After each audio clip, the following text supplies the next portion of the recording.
we're the Cutlers. And this is our friend, Rolando Pujol. He's not just a good guy, he's a retro-ologist.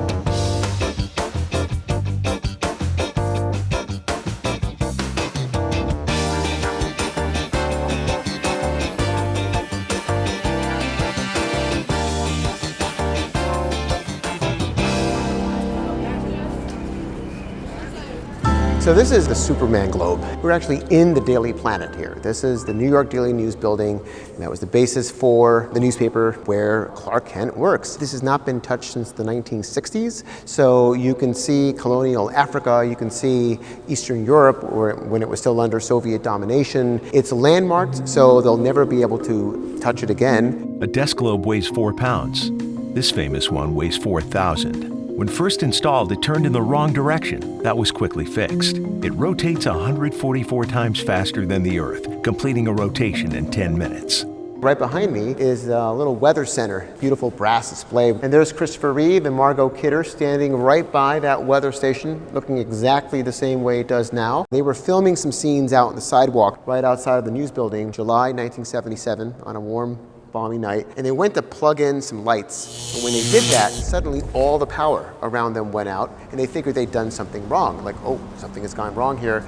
It was their fault. Well, they were not responsible for the New York City blackout. The blackout had started at that moment. So when you're watching Superman, that was filmed just as New York City was devolving into chaos during the blackout, which is, I think, so cool. Just 2 blocks from the United Nations, the news building has this beautiful original Art Deco piece outside from 1930. Here's a bonus one. There's an old plane in a runway on the roof of 77 Water Street. It was conceived as a way to give folks in nearby offices and condos something to look at. Placed here in 1969, it's now all kinds of deteriorating, but it's still there. Fun, right?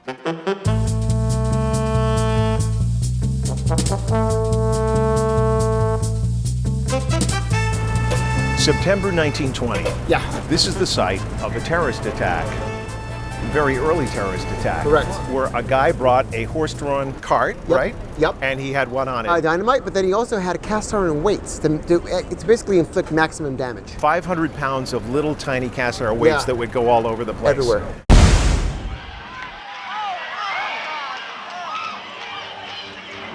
You know, look at that. Bigger than, almost as big as my hand. And then little pock marks everywhere. Look at that one. And it continues up along the wall here. You can see this is really the area where that took the brunt. Yeah. Because it evens out over there, it evens out over there. Those are fine. This window is certainly gone. Yeah, oh, no doubt. What was the carnage like? Oh, it's horrible. I mean, about 3 dozen dead, hundreds injured. You had damage. People all walking right here down the street in the middle of the day. You know, they were looking to inflict damage on J.P. Morgan and his highfalutin capitalists, but most of the people who died were just clerks and secretaries and just everyday people going about their business, just walking around at lunchtime. And it's still here. And it's still here. Yeah, it's just an extraordinary sight. And once you see it, I mean, it's something that connects very vividly and very emotionally with what happened just up the street in 2001.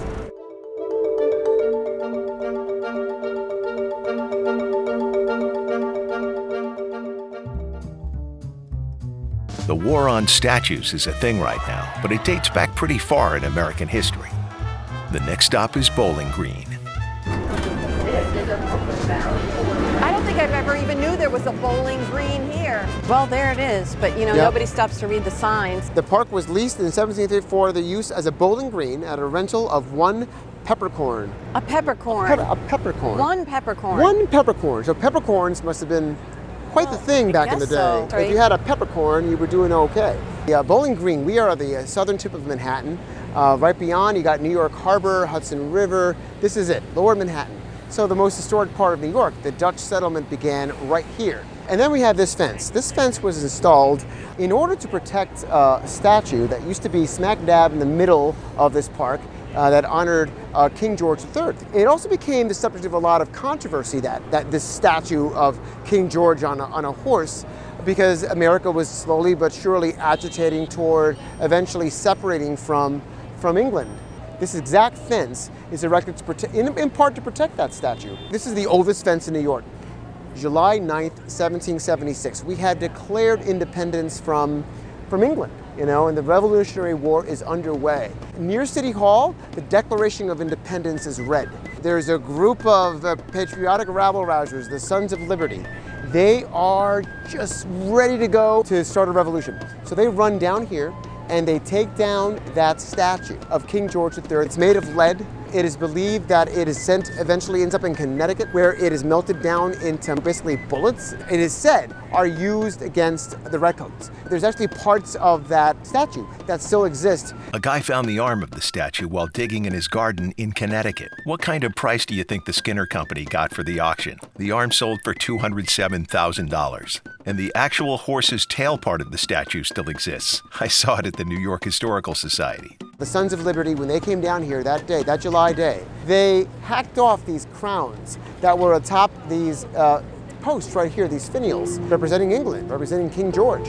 And they got hacked off, and you can still see, you know, to this day, you can just see the indentations and the grooves. How often can you touch such an important moment in our history, in our story, as we, you know, moved away from England, as we fought for our independence? And people pass it every day. You know, they have lunch here, and I'm fairly sure we could poll most people here. They don't know this. And I think that's it's a great thing to know, because it just adds so much appreciation to our understanding of our city. It's a neat thing.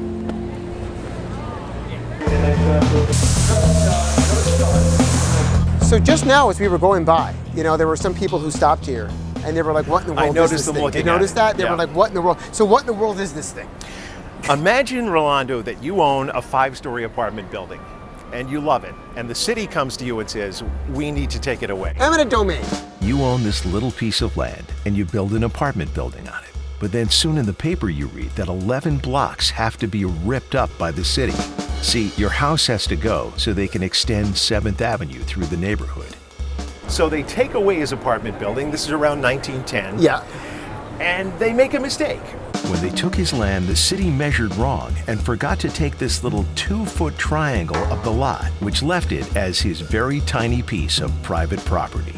The city sees their mistake and says, oh, we didn't take everything, so we want you to donate it to us. And they're like, well, no, we're not going to do that. No, thank you. So to sort of make a point. We're still mad that you took our building. And sort of stick it to the city, they install this tile here to make a point. And it says, property of the Hess estate, which has never been dedicated for public purposes. There you go. It's a defiant little mosaic. Yeah. Exactly. This little spiteful message remains here today since July 26, 1922. The story here is how 11 blocks of homes and businesses fought to keep their buildings, and hence their message to the future. Please remember us. We were once here.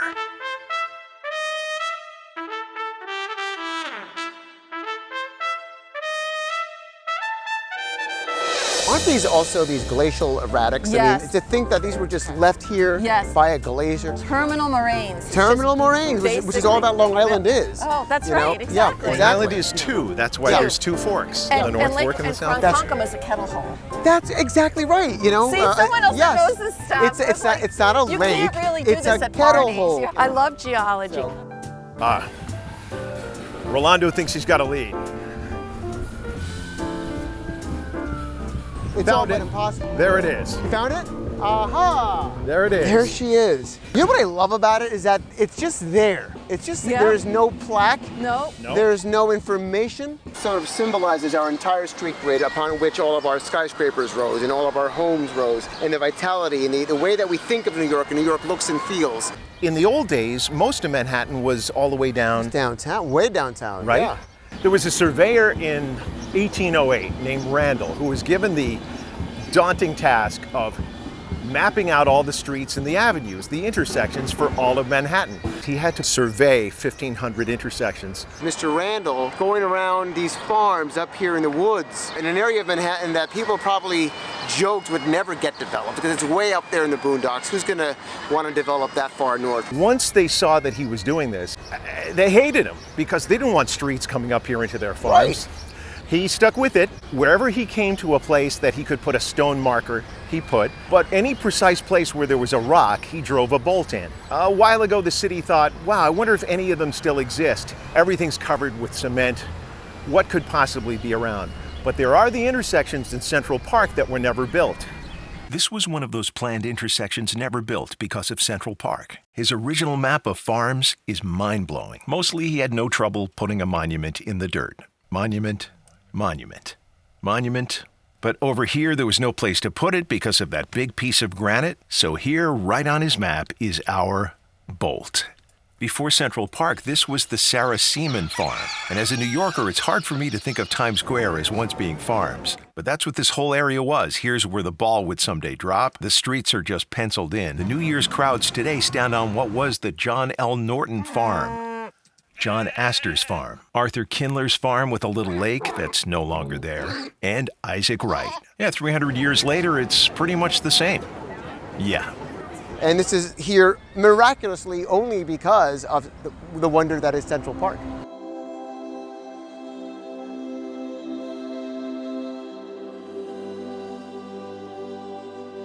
Every year at the summer solstice, the sun shines perfectly down Manhattan streets. People line up to take pictures and celebrate. Randal was so good that the Manhattan grid is perfectly solar aligned. Give it a little touch for good luck. Give it a little pat. There you go. All right, All well right. done, Mr. Randal.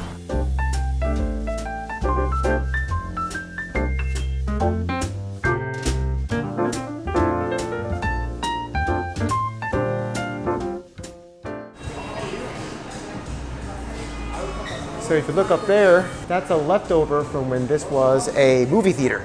And they kept it. And so now you come in here and you buy your booze, and then you can stare up at the stars, which is kind of neat. So this was a movie theater? This was a movie theater. Yeah, exactly. This would have been the lobby, you know, this area here. So isn't that cool? Yeah. If you train your eye all the way up there, there's a little black patch there that you can see. You see that thing? Yeah. So that was left there intentionally during the late 90s when they were restoring Grand Central Terminal as a reminder of how dirty and disgusting that ceiling was. What you see there is nicotine and tar caked on the entire ceiling. The beautiful universe that you can see up here now, you know, with the little lights and the constellations, this was all covered in that gunk, but the view of the universe that we have here is actually backward. They decided to leave it because it would have been very costly and embarrassing to fix. The kind of cute answer has always been, no, it was completely intentional. This is simply God's view of the universe. But it works. The stairs that are over leading to the Apple Store, those were built in the 1990s. The ones over there were built in 1913 when Grand Central opened. The design for those stairs date back to the construction of Grand Central, but for one reason or another, they were never actually built. So when they were rehabbing Grand Central in the 90s, they figured, let's just build them. Another one of my favorite things at Grand Central is the clock right over here, which has right on top, it looks like a squashed pineapple, but it's actually like an acorn. The acorns was the symbol of the Vanderbilt family. From acorns grow tall oaks, right? So kind of beautiful. You are hearing the actual signals transmitted by the Earth-circling satellite, one of the great scientific feats of the age. After Sputnik happened in '57, America needs to show its great scientific might, and so they bring in a Redstone rocket. Uncle Sam's largest ballistic missile goes on exhibition at New York's famous Grand Central Terminal. The 63-foot rocket is hoisted into place in the main concourse of the station where thousands of travelers can see it. Maybe rockets like these are the long-awaited answer to a commuter's prayer. The myth about the hole in the ceiling goes that the missile was so tall, the tip stuck into the ceiling, leaving a hole you can see today. So many documentaries state this, but the ceiling's about 120 feet. The missile was only 63. The hole in the ceiling that's still there from 1957 was made to attach a cable to stabilize the rocket, not from the rocket accidentally poking into the ceiling. Life is what you make it. My shit been amazing. I can't see a way out. I've been stacking face down off canvases I painted. I just spent the rain day on shit I can't afford, but that's the price I pay for the memories I'm making. I've been going places. I've been shaking. So you're walking down 51st Street between 2nd and 3rd Avenue, Midtown, busy. And you see this, and you're like, well, this is just another building. In gratitude to Abby Rockefeller for providing, quote, some moments of serenity in this busy world. What in the world is this all about? Just another building, right? Wrong. Nothing short of an urban paradise. This plaza here with honey locust trees. Nice, you can sit there on your Bertoia chair and relax. Nice knoll furniture, high-end stuff. Then further back, there's a declined area that has a waterfall. Intentionally there to drown out the noise and din of the city.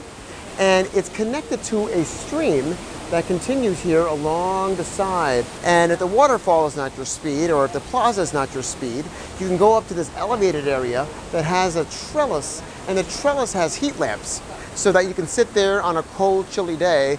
But this is a very, very special place.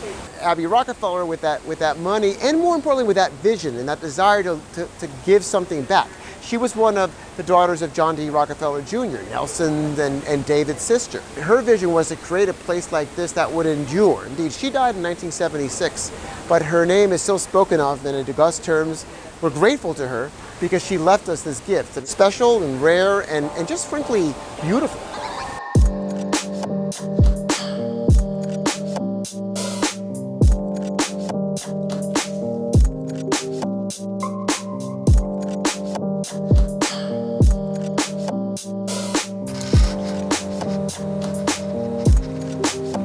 Please watch our other videos here on our channel, and please consider subscribing. Thanks to our friends of Cutlers. See you for the next one.